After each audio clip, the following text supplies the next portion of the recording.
Өзүңүздү тааныштырып кетесизби? Улан Сейитбеков, адвокат, юрист за права человека деген коомдук фонддун юристи болуп иштейм.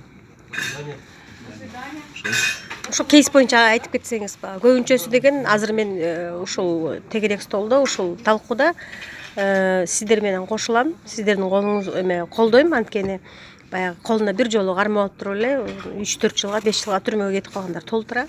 Анан ошол бир окуяны айтып берсеңиз, ушундай бир окуяны. Мындай окуялар биз өзү көп жылдар арасында эле ошондой баңги зат колдонуучулардын же баңги затка байланыштуу кылмыш иштер боюнча юридикалык жардам көрсөтүп келебиз. Мындай учурлардын эң бир үрөө учура турган учурларды эске алсак, анда бул Егоров Сергей Геннадьевич дегендин кейси бар. Мен анда өзүм адвокат болуп катышкам. Егоров Сергейди мурда соттолгон, мурда ошо баңги зат менен кармалган деп милиция кызматкерлери үйүнөн кармап кетишип, үйүнөн чыкканда аял экөөнү ур токмок алып тепкилешип, бул фактысы боюнча соттук медициналык экспертизадагы кабыргасы сынган деп бүт корутундулары бар. Бул факт боюнча кылмыш иши козголгон. Егоров Сергейдин ур ток тепкиге алынгандыгы боюнча. Тилекке каршы Кыргыз Республикасынын жанагы баңги затка каршы кызматы Егоров Сергейди үйүнөн 83 коробка мындай гашиш баңги заты табылды деп туруп, ошол боюнча 14 жылга кесилип кеткен. Азыркы учурда ал түрмөдө өзүнүн жазасын өтүп жатат. Биз жогорку сотко чейин барып, үнүбүз жетпей келди. Анткени бир нече деген Кыргыз Республикасынын жазык процессуалдык кодексинин нормаларын доноо түрдө бузуусу менен болуп өткөн. Кармалгандыгы, бул жерде баңги заттын каяктан келгендиги жөнүндө көп суроолор бар. Анткени бул жерде деген Егоров Сергейди аял экөөнү кошуп кармап туруп, анын аялын нарушниктен алып келип туруп, кишен деп алып келип азыр.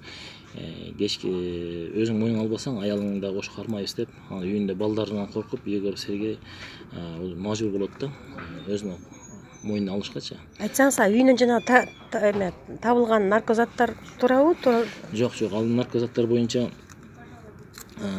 мен эми баягы адвокаттык кепилдик жана тайна дегендей сыр деп аттарын айта албайм. Ал боюнча мурда жана баңги зат колдонуп жүргөн жарандар болгон, Егоров Сергей менен кошо иштешип жүргөн. Ошолорду милиция кызматкерлери шантаж кылганбы же бирөөнүн кам бересин дегенби, ошолордун маалымат боюнча Егоров Сергейди кармайт дагы үйүнө кошо киришип, тергөөчү менен жанагы күбөлөр кирип туруп, өзүнүн чөнтөгүн ичине алып чыгып берип, могуну алып чыгасың үйдөн деп ошентип алып чыгып турат да. Анан видеосу, кылмыш иш материалдарында видеолор да жок да. Себебинде жазык процессуалдык кодексте дана жазылган да, тергөө амалдары кандай жүрөт, изъятие деп коет, жанагы алып атканда Бүт бардыгы тасмага тартылыш керек. Ал жерде тасма жок. Тасмабыз менен телефонум бузулуп калыптыр, тиги бул ушултон айтышат. Улам айке, кечириңиз, бул бир окуя да. Ал эми сиздин оюңуз боюнча, сиз мына тажрыйбалуу адвокатсыз, көп жылдан бери юрист болуп иштейсиз, юридикалык системада көп жылдан бери иштейсиз. Мындай окуяларга аябай көп учурагансыз, башыңыздан көп эле өтүп атат. Айтсаңыз, ошондой кичинекей бир наркотикалык зат үчүн адамды көп жылга камаган соттордо күнөөбү же мыйзамды биз жеңилдетишибиз керекпи? Бул жерде деген комплекстүү түрдө караш керек деп ойлойм. Бул жерде бир эле соттор же бир эле адамдарды күнөөлүү дегенден айтыштан мен алысмын. Анткени бул жерде бүткүл системанын күнөөсү бар деп ойлойм. Көп учурларда көрүп жатабыз, чөнтөгүнө таштап койсо дагы ал киши жанагы айтылган нормадан жогору болуп кетсе, бул күнүмдүк колдонулган дозасы эмес, бул деп туруп жанагы жогорку соттун токтому бар. Ошого ылайыктуу булар уже жанагы административдик эмес, уже кылмыш жоопкерчиликке тартылып, көбү камалып, көптөр отурат да камалып. Ошон үчүн мен ойлойм, бул жерде азыркы бүгүнкү болуп жаткан иш чарада дагы жакшы бир жакшылык боло турган нерселердин жишаны деп эсептейм. Анткени дегенде азыр Кыргыз Республикасынын токтомунун 543 токтомунда наркотикалык заттар жөнүндө токтомунда препарат деген сөздү алып жатабыз. Жана башында айтып кеткем. Ал мурда болсо мисалга алсак 100 грамм менен же 50 грамм менен бир адамды кармаса жаранды, анын ичинен кандайдыр бир кичинекей эле бир героин чыгып калса, ошо 100 грамм 50 грамм менен кетип берчү да. Жоопкерчилик ошончо препарат героин деп турат. Анын ичинде ун кошуп койсо болот. Мисалы үчүн кичинекей героинге Башка дары болушу мүмкүн. дары, димедрол кошот, толтура аспирин.